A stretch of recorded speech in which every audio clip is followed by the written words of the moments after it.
Podcast Network Asia.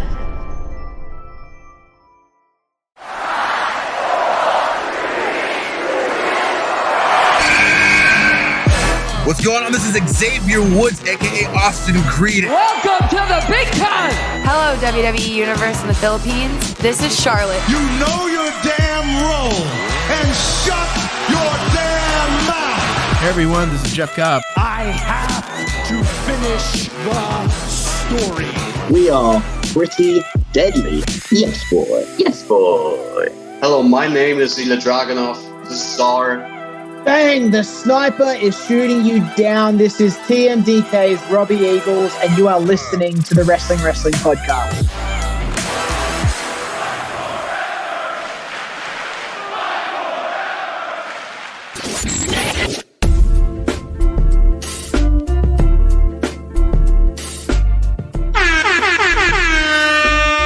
You're listening to the longest running weekly episodic Filipino wrestling podcast. This is the Wrestling Podcast.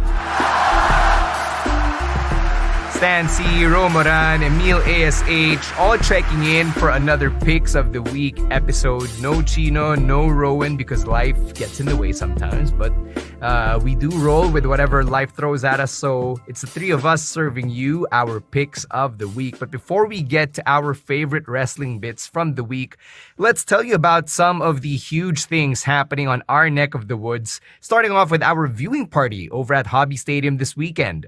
Yeah, actually, dalawa viewing party natin. So, first, obviously, is the Night of Champions viewing party. Disney Plus has officially confirmed na ipapalabas nila ang Night of Champions on, 1 a.m. at 1 a.m. on Sunday night. That's pretty much Sunday early morning, the wee hours of the morning, May 28th. So, we'll be doing this show at Hobby Stadium in Quezon City near the Scout area rather. All you got to do is head to snack.ph/geektalkph and buy tickets. I believe, I don't know if we're still doing the flash sale, but at least the early bird tickets are at 400 pesos. And if you choose to walk in, that's 500 pesos. I'll be there. Chino will be there. Our friends from Geek Talk PH, the Galactic Shark, Legend Dennis, will be there as well to watch Night of Champions live and to witness who is going to be the second ever second generation World Heavyweight Champion in the WWE. Is it going to be AJ Styles, the Phenomenal One, or the Serpent Society, Seth Rollins? So we're all going to find out. It's going to be a fun slumber party. You get one free drink, either iced tea or beer with your ticket, care of Hobby Stadium. If we get enough people, there will be raffle prizes. So please, maghatakan tayo. If you got friends who are who are thinking about watching this show, even though it's at an ungodly hour of the night, dalhin nyo kasi baka manalo ng price, diba? So it's all good. Again, snack.ph/geektalkph. That's snack.ph/geektalkph. And syempre, we have another viewing party. It is a stacked weekend of pay-per-views and premium live events. You got two from WWE and one from AEW. On Monday morning, we will be doing our Double or Nothing pay-per-view watch party over on our Discord. Emil ASH will tell you in a bit what the perks of being in our patron group entail, and that includes our Discord where we will be doing that live streaming party. Syempre, di pa natin ma-justify yung live in-person viewing party ng AEW because a lot of people still like WWE around these parts. But if we get enough demand, who knows? Maybe one day we'll hit up Skinny Mike's on a Monday morning and have ourselves an AEW viewing party. But again, Double or Nothing viewing party starts at 8 a.m. on Monday. That's May 29. Syempre, we'll all just be here at home. If you're working from home, it's the best thing to put on your background. So, Emil ASH, tell the people how they can sign up and join this viewing party. So you can join our AEW Double or Nothing viewing party by subscribing to our Patreon at patreon.com/wrestling podcast.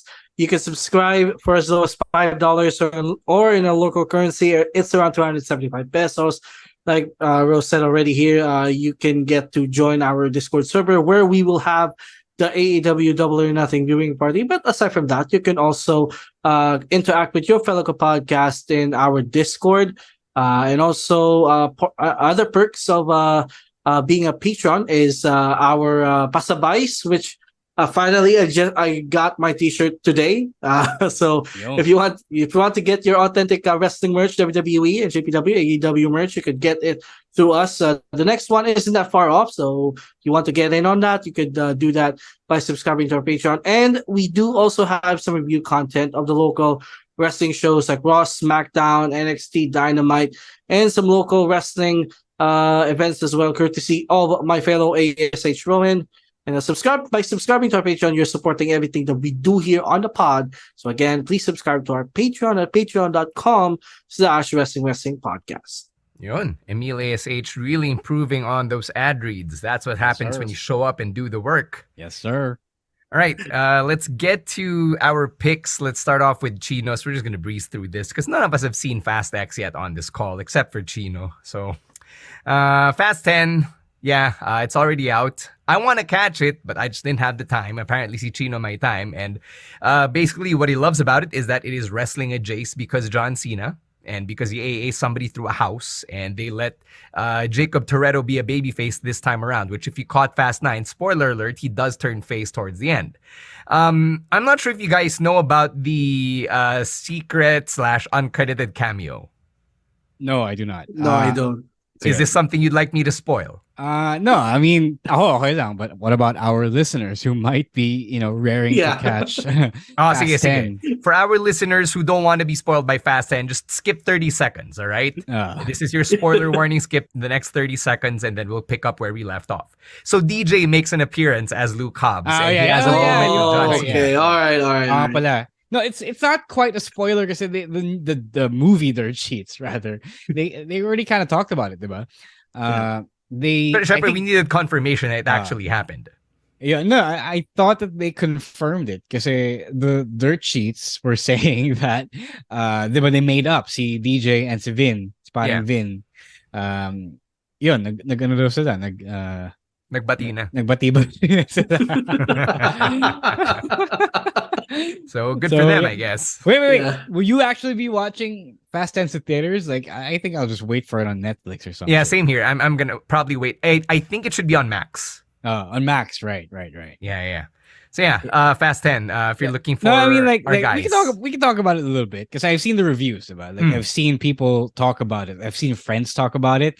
Mm-hmm. They said it was stupid, and then but it's stupid in turn your brain off and enjoy the fun kind of way, which is why I enjoy the Fast movies. The latter half of the Fast movies anyway, because first, it started off as street racing, diba? Yes. And then it kind of started. It ventured into this weird secret agent shit, diba?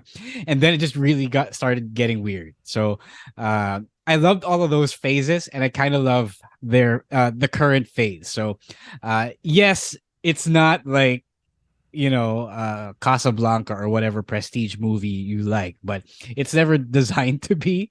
So I can see why Chino picked this because those movies are really stupidly fun. Yeah, it's a multi-million-dollar franchise based on zero existing IP before the movies came out, right? So that is a huge feat in and of itself. Exactly. Right. I'm just excited to watch this because I want to see more Han on my screens. Makes me a happy guy. Yeah. All right, Ro, let's go to your pick. All right. So my pick is from NJPW's Best of the Super Juniors tournament. It's the 30th year. It's one of those major throwaway matches because there's so much volume in these tournaments, from the G1, New Japan Cup, the Tag League, and then this. So it's from yesterday's show. It is TJ Perkins versus Leo Rush. I don't know if we talked about this here, but I don't quite I'm not as fond of TJ Perkins as a person anymore, like since we met him 4 years ago. I'm sure Emilo's laughing in the background. I think he knows why. I won't get into why, but it is kind of annoying in a funny way that I still enjoy his work. I still enjoy his wrestling style, and a lot of this is why I fell in love with his work in the first place and why I, tried to steal as much as I could from him in the first place as a wrestler. So, because when you talk about NJPW, it's usually, especially the junior heavyweights, it's usually just fast. The typical puro res strong style, just made faster kasi mas magaan sila, diba? But with TJ, it's always that Tiger Mask Satoru Sayama style from the 80s that you don't really see that much anymore. Not even with technicians like Zack Sabre Jr., who prefers to do his technical wrestling, his catch wrestling in a more slower, deliberate style. Hindi siya yung super suave, super smooth na athleticism mixed with technical skills. So TJ really is one of a kind in that regard, and that kind of pains me to say, but I did miss watching him, and I do think that this match, along with Leo Rush, it kind of exemplifies for me what junior heavyweight wrestling in New Japan specifically is all about. Ikaw, Emil, have you gotten to watch this one? Yes, I saw this earlier, and the one thing I like during this match is there are moments where, because these two are kind of familiar with each other, I mean, they just faced off a couple of weeks ago in a tag match, but you can see the familiarity between these two na may na parang alam na nila yung mga galaw ng isa sila. Like for example, there was one moment where Leo Rush would go for his yung stunner when he goes on the bottom rope, and then TJP kind of stopped because he knows what Leo Rush was gonna do. So that was really unique. I love when yung mga familiarity spots when they happen, and you could see the crowd getting into it by the end. And by the way, I love how cheering is kind of allowed now in the That's most kind of allowed now. It's fully allowed now. Yeah, fully allowed now. Like they can yung parang pre-pandemic now they could cheer. So that really added to my experience watching the match. And I can't help but to think this should have been what 205 Live was supposed to be years ago. Just wrestlers doing their best cruiserweight or junior heavyweight stuff on TV. So there. Yeah, I co-sign everything you said. I particularly loved how yung mga exchanges nila and even the chain wrestling at the start looked very much like the type of thing you'd have probably jiffed, kind of like how Will Ospreay and Ricochet went viral all those years ago. So ako sobrang na-enjoy ko yun. It was a bit of a departure, I guess, from the heavyweight style nga ng New Japan that you'd probably get used to seeing, right? So the fact that I was watching that from the lens of New Japan felt pretty refreshing, but that's more on me because I really don't go out of my way to watch New Japan these days just because I don't have that much time, right? I only cherry pick talaga the New Japan stuff I get to watch outside of Wrestle Kingdom season. But man, I'm with you guys. Watching TJP and Leo Rush put on a clinic right there really woke me up tonight. It was a great substitute for coffee, and I was very much sports entertained coming out of that match. So I believe yesterday's taping was the last of the round robin matches. So magsisemis na, diba? Yeah, and if I'm not mistaken, so. I think Leo Rush is in the final four. So that should be pretty fun to track as we move forward here. All right, let's get to Emil's pick now, which is still outside of WWE. Have at it, Emil ASH. All right, so my pick of the week from last week, it's the Falls Count Anywhere match from last week's Dynamite between Roderick Strong and Chris Jericho. So this is Roddy's first singles match since he came into AEW.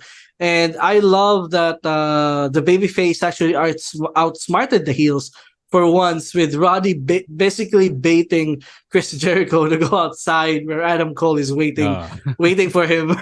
Because that was smart. Yeah, because and the Falls Count Anywhere really mattered. Hindi lang siya yung stipulation na tinapon lang just for the sake of having wrestlers play with tools or go around the arena. Dito talaga may purpose kung bakit siya Falls Count Anywhere, and I love that. And this match was a perfect mix of technical wrestling in the beginning, and then it became a kind of a hardcore match where they went all over the arena, and Roddy inano niya sa mukha ni si Jericho nung ice creams. That was funny. And but overall, I'm just happy to see Roderick Strong back in wrestling again. It's been a while. It's been a while since we last saw him in NXT, and he's one of my favorite wrestlers actually to watch. And now seeing him in AEW really makes me happy, and he got the win, so it makes me think na they're gonna at least book him strong from now on. So I really, really miss babyface Roderick Strong. Yeah. That is his best role. Syempre, he wrestles the same way, whether he's a face or a heel. But when he's really informed as a face, when his being babyface informs his wrestling, iba yung energy na yan. I really miss that stuff, and it fits him a lot more than being the bad guy. Kasi he's small, so you are a guy like that is generally better off jumping around, running around, doing what he does, striking the way he does. And one other thing is that Falls Count Anywhere matches are always fun, especially when you're watching it on TV. Not in live though, not as much as live. We've if you were at the WWFX show, you were watching or you saw a Falls Count Anywhere match, and buti na lang pumunta siya sa side namin. Yeah, like Carlito and I think it was Snitsky. They were literally right beside us during that match. But if we were on the other side, we probably would have felt bitin. Yeah, they were really, really nice. It was really nice of them to come to our side and brawl Sulit there. bayad. Yeah. So when the TV production just shows the full the full tracking of the Falls Count Anywhere match, sobrang saya niya. And all of these elements brought it together to put together one fun match. And this excites me for the possibilities of Roderick Strong in AEW. And I think that these two have never ever met before in the ring. Yeah, So that's right. They haven't. Pretty wild, diba? As far as first time matchups go. And then like Emil said, the conceit with Adam Cole appearing at the end kasi nasa labas na sila, and technically hindi na siya banned from the outside of the arena was pretty fun. It was really shocking na may araw pa, though, I will say. Yeah. Again, I guess that's what Mountain Standard Time does to you, diba? I will say, though, na kung matalino talaga si Jericho, like he should have had smart Mark Sterling or some lawyer say na hindi ba counted sa premises ng arena yung immediate outside? Like, di ba dapat lampas pa ng perimeter bago masabi na hindi na siya premises ng arena? But, that's just if you want to nitpick the specifics of the restraining order or whatever that was. But yeah, I'm going to agree with the whole Falls Count Anywhere thing being fun. It's one reason why I love the backstage brawls and Falls Count Anywhere matches in WWE 2K. Kasi ganoon din, it's nakakatanggal umay siya.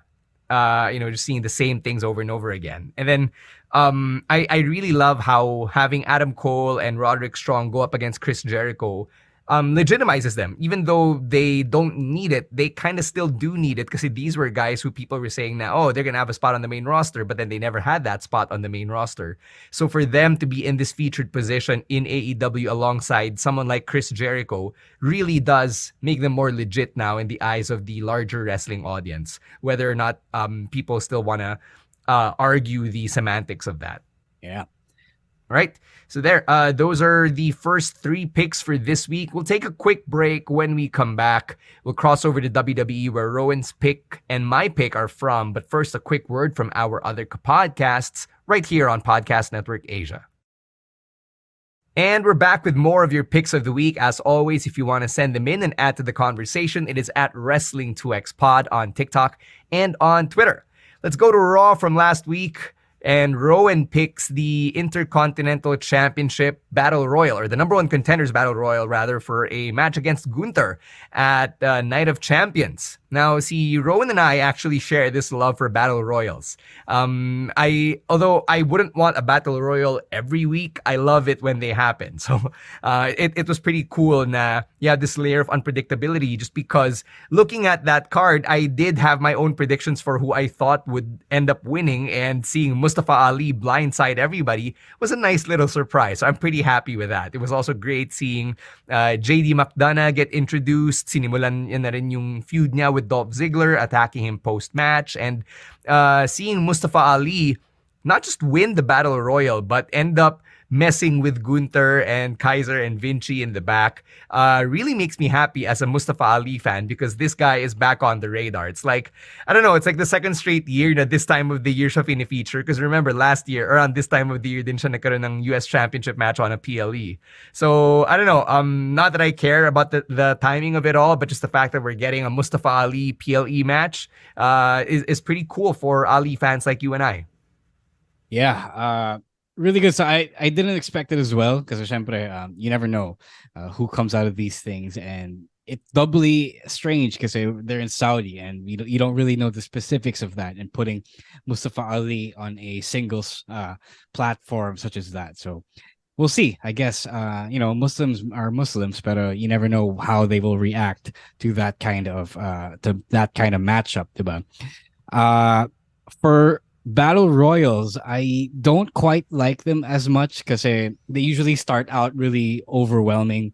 Sobrang daming tao sa ring, and then you don't really have to watch like the first 2/3 of a battle royal unless they really, really stretch the part where konti na lang sila and mag-uubusan na lang sila na which they did here, actually, which they really did here. And it wasn't one of those battle royals where only a few people are left and then mabilis din yung final eliminations, diba? So they really took their sweet time here. They made it look really, really competitive. And I think I've only really ever seen battle royals like this in AEW more than in WWE, more than in Vince's WWE, diba? So it made Ali look like he really earned that win. It wasn't just him lucking into an elimination or a double elimination in this case. Although he did, it was him, wrestling for it and taking a spot. Diba? It wasn't just dumb luck. So they really wrestled for that, and I appreciate that because it's the least you can do for a last minute matchup like Gunther versus Ali. In a way, I was surprised that Ali won this match. I was expecting someone like Gargano because they run a match between Gargano and Gunther in a house show, so I thought they were going to go that way. But I'm also not surprised because I've been noticing a little bit lately that they've been giving Ali some wins, some consecutive wins over these last few weeks of Raw. So it was a surprise, but not a surprise as well. And Ali is credible enough to be a good challenger to Gunther, but also not being that high on the card that he could take a loss against Gunther here. Say, we all know at Night of Champions, I'm predicting now that Gunther will still retain, but it will be a fun match, and I'm glad Ali's been getting these opportunities because they don't come very often for him. Eto, question for the two of you: who's the babyface here? Okay. Yeah. They've been leaning toward Ali being the babyface kasi alam mo yan, lovable loser. I mean you could also make an argument for Gunther being the face kasi people love him because he is such a boss, right?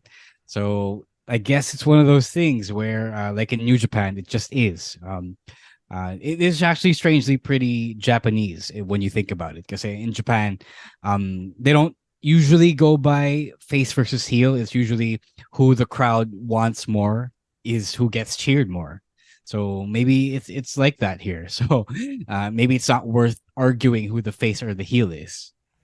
Neil, care to argue? Siguro I think it's gonna be Ali in the match itself, but he's still a heel. But I think in the match itself, people are gonna root for Ali a little bit more because maybe he has some ties to Saudi because of the Muslim, and maybe, and plus when you see Ali wrestle, in a way, when you while you're watching him, at some point you'll find yourself root for him because he's just so damn good. So Mustafa Ali recently went on a press tour in Saudi Arabia, and one of my colleagues from Saudi, si Jude Al-Dajani, one of the Arabic commentators, actually got to interview him for TV. I saw this on their Instagram story. So when this happened a few weeks ago, it should have tipped me off na Mustafa Ali might have a prominent role come Night of Champions, and lo and behold, ito na nga. Yeah. Yeah, that probably explains We'll see how it works, but I do like them, slightly jump starting the Ali singles push again. Yes, so sana after this, I'm sure it's gonna be a great match. You say it's Ali. He's already looking jacked, and he's always been good. So I want them to put on a good show, and then that will lead to a better spot for Ali in the mid card. All right, let's top it off with my pick of the week, which is also from last week's Raw. It was the Becky Lynch promo, and What I loved about this is she displays some babyface fire that we haven't really seen from Becky since yung height of her run towards WrestleMania 35 in 2019. Kasi right after she won the 2 championships, parang hindi na siya talaga underdog eh. So she kind of lost that fire. There was a bit of just her being the establishment na instead of being the underdog who's all plucky and punching upward, right? But before she won the Rumble or before she defeated Ronda and Charlotte in the main event of WrestleMania, that fire kind of resurfaced on Monday Night Raw last week. Tapos nagustuhan ko rin yung pag-spin niya sa thank you, Trish. Kasi diba Trish has been trying to assert na, oh yeah, you should show gratitude to me. Dapat may utang na loob kayo for everything I've done for this division. And then she spun it in such a way that she referenced how may kulo siya sa loob. Like deep inside, she can be a monster if you push her, diba? And that Becky has actually been pushed to that point by Trish, to the point that she's willing to channel all that rage, all that anger, all that meanness for something naman this time that people can get behind, which is fighting for those she cares for. Because in this case, Trish has maligned her daughter. So it's storytelling that makes sense to me, and I love how it gives us elements of Becky Lynch's character that we haven't seen in quite a long time. Yeah, I agree with all of that. I did name it as one of the things you should watch from last week's Raw on my review. She said that Trish awakened something in her that's been dormant for months and months. I just hope that it isn't the version of Becky Lynch who shit talks everyone on Twitter, because that was really, really bad. She was supposed to be a face in that in that character. So shit talking on Twitter is not the way to go, as some people just found out. So let's hope that stays deep down inside Becky Lynch, because that's not an endearing trait for her, I believe, especially if she wants to be the face in this story. Yeah, she's not Mr. Friendly, and she can be a prick if you tempt her. Her tank is on empty. Yeah. Also, kind of agree with you, Stan, that this is the first time where I felt babyface Becky since like 2019, because even though she turned face already last year, it kind of felt like it's still the same character. Ang kaibahan lang is yung kinukupan niya is the heels, not the baby faces anymore. So this was that spark plug that she really needs for this babyface run. Kasi I admit it's been kind of getting stale lately, and then so thank God for that heel turn by Trish, that we at least are getting this version of Becky. That ayusin mo naman, if you're gonna thank her properly. Trish? Thank you, Trish, for bringing back the Becky Lynch that was my favorite from years ago. So, great promo here from Becky, and looking forward to the match that she and Trish are gonna have, possibly SummerSlam or sometime soon. No, I'm pretty sure it's gonna be at Night of Champions, kasi contract signing na next week or tomorrow, right. rather. All right. Yeah, tomorrow on Raw. We're recording this Monday night, by the way. Show? We're probably getting 7. That should be the 7. 6th or 7th match on the card. That's a lot for the Triple H regime. Yeah, so you have your 3 main events. That's Cody, Brock, AJ, Seth, and then the Tag Team Championships. And then you have Bianca versus Io, Becky versus Trish, Gunther versus Mustafa Ali.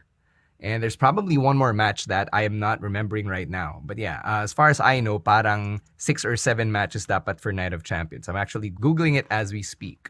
Right, so Wikipedia says 5 matches, but with the contract signing in a few hours, it should be 6. I think 6 is enough. Yeah, that's 6 is the magic number for Triple H's shows. Yeah, I wouldn't mind either. I mean, especially for Carla and I, who will be working at 1 a.m. Right, since we did mention Night of Champions, Ro, let them know one more time about the Night of Champions viewing party. Yeah, again, this is the last week, or rather the last few days, I believe, of the early bird promo for our Night of Champions viewing party. If you sign up now, if you get your tickets now, rather, you can get it for only 400. If we have a flash sale still happening, get it for 300 pesos, and that comes with a free drink, either iced tea or beer, again for the Night of Champions live viewing party at Hobby Stadium The doors open on the night of Saturday, May 27. We'll all be there by 11 p.m. And then the show is going to start at 1 a.m. and a couple of hours after that. And we'll have a fun time, pulling an all-nighter and watching who's going to be the first ever world heavyweight champion, and if Roman Reigns is going to be Roman 4 belts by the end of the night. All you got to do is go to snack.ph/geektalkph, snack.ph/geektalkph. All right. And if you want to keep conversing with us and being part of the discussion, all you have to do is to hit us up on TikTok and on Twitter. It is at Wrestling2XPod, and for Facebook, Instagram, and Spotify, it's at Wrestling Podcast. Don't forget to leave us a 5-star rating if you love the work that we do right here on the show. And if you want to connect with us individually, it is at Roiswar, at Monday Night Rowan, at Chino Supersized, at EML_Meister, and at _Stan C.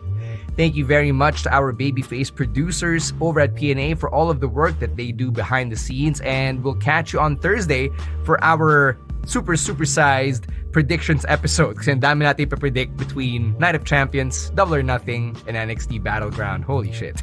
That's a lot of predictions. We've also got a huge interview coming up in a few days. Really excited to get that one in the can as well. But we'll let you know in a bit, or in a few days rather, who we're talking to and why this is a huge deal for us on the podcast. Until then, we'll see you on Thursday. On behalf of Ro Moran and Emil ASH, my name is Stan C. Reminding everyone to stay safe, stay healthy, and don't be a dick. Wrestling Podcast. Out. Bye-bye. Peace.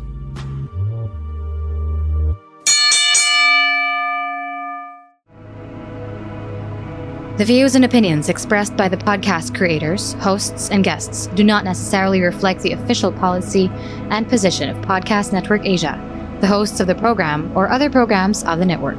Any content provided by the people on the podcast are of their own opinion and are not intended to malign any religion, ethnic group, club, organization, company, individual, or anyone or anything.